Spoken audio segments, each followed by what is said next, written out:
नमस्कार दोस्तों, आप सभी को हरियाली तीज की ढेरों शुभकामनाएं। इस बार हरियाली तीज 31 जुलाई 2022 को मनाई जा रही है। सावन मास की शुक्ल पक्ष की तृतीया तिथि को कहीं हरियाली तीज तो कहीं छोटी तीज या श्रावणी तीज मनाई जाती है। कजरी तीज को हरियाली तीज के 15 दिन बाद आती है, उसे बड़ी तीज कहते हैं। भगवान शिव और मां पार्वती के पुनर्मिलन के उपलक्ष्य में मनाए जाने वाले हरियाली तीज के त्योहार के बारे में कहा जाता है कि भगवान शिव अपनी पत्नी सती के आत्मदाह के बाद उनको खोने का दुख सहन नहीं कर सके। इस दुख के दौर में उन्होंने सांसारिक मामलों में रुचि खो दी और तपस्या में लीन हो गए। आदि शक्ति माता सती ने भगवान शंकर को इस स्थिति से बाहर निकालने के लिए और पुनः शिव भगवान को पति के रूप में पाने के लिए 107 जन्म लिए, लेकिन वह असफल रही। उनका 108वां जन्म पर्वतराज हिमालय और मैना की पुत्री पार्वती के रूप में हुआ था। अपने 108वें जन्म में मां पार्वती के कठोर तप से प्रसन्न होकर सावन मास के शुक्ल पक्ष की तृतीया को भगवान शिव मां पार्वती के साथ विवाह करने के लिए तैयार हो गए। तभी से ऐसी मान्यता है कि इस व्रत को करने से मां पार्वती प्रसन्न होकर अखंड सौभाग्य का आशीर्वाद देती हैं। तीज के दिन महिलाएं शिव पार्वती का पूजन करती हैं तथा बिना खाए पिए पूरा दिन व्यतीत करती हैं। फिर अगले दिन सुबह स्नान और पूजा के बाद व्रत पूर्ण करके भोजन ग्रहण करती हैं। इसी वजह से तीज का व्रत करवा चौथ से भी कठिन माना जाता है। हमारे देश के बड़े भाग में यही पूजन भादों के शुक्ल पक्ष की तृतीया को मनाया जाता है और उसे हरितालिका तीज कहते हैं।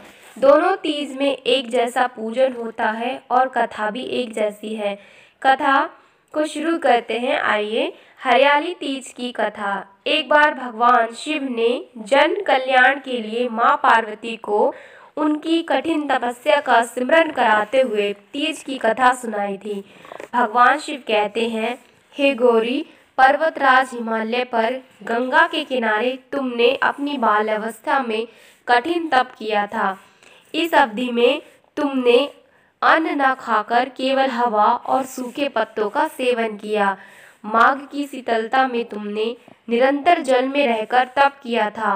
वैशाख मास की जला देने वाली गर्मी में पंचाग्नि से शरीर को तपाया। श्रावण मास की मूसलाधार वर्षा में खुले आसमान के नीचे बिना अन्न जल ग्रहण किए तुमने समय व्यतीत किया। तुम्हारी इसी कष्टदायी तपस्या को देखकर तुम्हारे पिता बहुत दुखी और नाराज होते थे। तब एक दिन तुम्हारी तपस्या और तुम्हारे पिता की नाराजगी को देखकर नारद जी तुम्हारे घर पधारे। तब उनके आने का कारण पूछने पर नारद जी ने कहा, हे गिरिराज, मैं भगवान विष्णु के भेजने पर यहाँ आया हूँ। आपकी पुत्री की घोर तपस्या से प्रसन्न होकर विष्णु भगवान उनसे विवाह करना चाहते हैं। इस बारे में आपकी क्या राय है?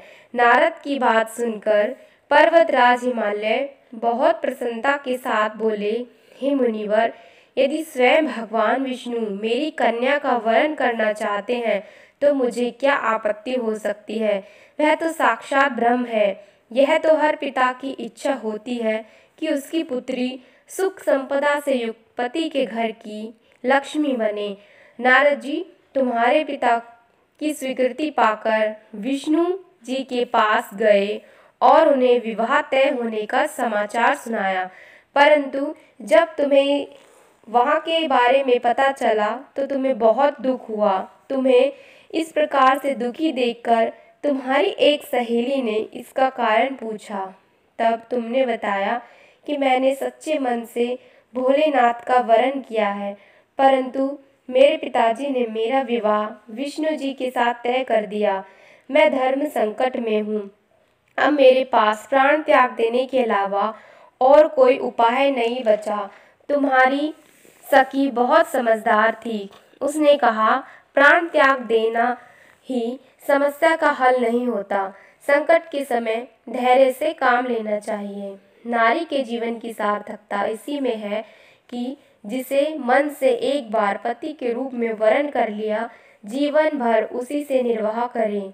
सच्ची आस्था और एक निष्ठा के सामने तो स्वयं भगवान भी असहाय है।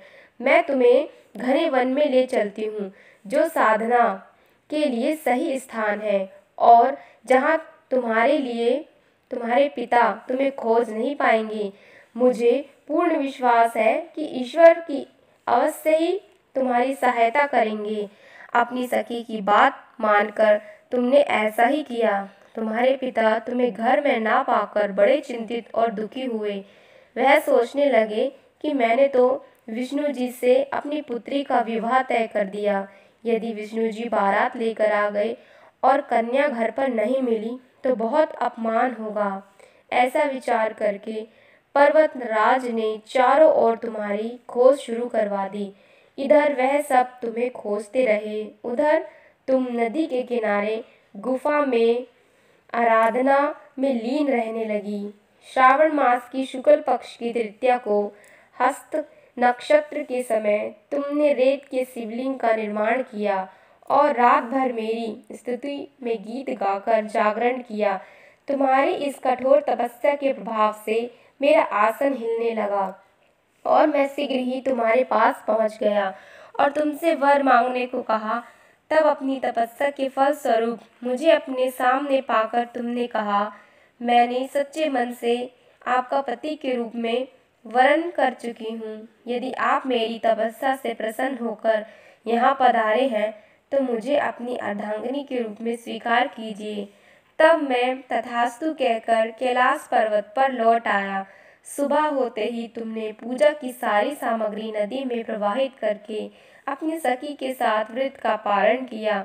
उसी समय पर्वतराज हिमालय अपने बंधु बांधवों के साथ तुम्हें खोजते हुए वहां पर पहुंच गए। तुम्हारी दशा देखकर वह बहुत दुखी हुए और तुम्हारी इस कठोर तपस्या का कारण पूछा। तब तुमने कहा, पिताजी, मैंने अपने जीवन का अधिकांश समय कठोर तपस्या में बिताया है। मेरी इस तपस्या का उद्देश्य भगवान शिव को पति के रूप में प्राप्त करना था। आज मैं अपनी इस तपस्या की कसौटी में खरी उतर चुकी हूँ। आज मेरी तपस्या सफल हो गई है, क्योंकि आप मेरा विवाह विष्णु जी के साथ करने को तय कर चुके थे। इसलिए मैं अपने आराध्य की तलाश में घर से चली गई थी। आपके घर इसी शर्त पर चलूंगी कि आप मेरा विवाह भगवान शिव के साथ करेंगे। तब पर्वतराज हिमालय ने तुम्हारी इच्छा को मान लिया और तुम्हें घर ले गए। कुछ समय बाद उन्होंने पूरी विधि विधान के साथ हम दोनों का विवाह करवाया। भगवान शिव ने कहा, हे पार्वती, श्रावण मास की शुक्ल पक्ष तृतीया को तुमने मेरी आराधना करके जो व्रत किया था, उसी के फल स्वरूप हम दोनों का विवाह हुआ।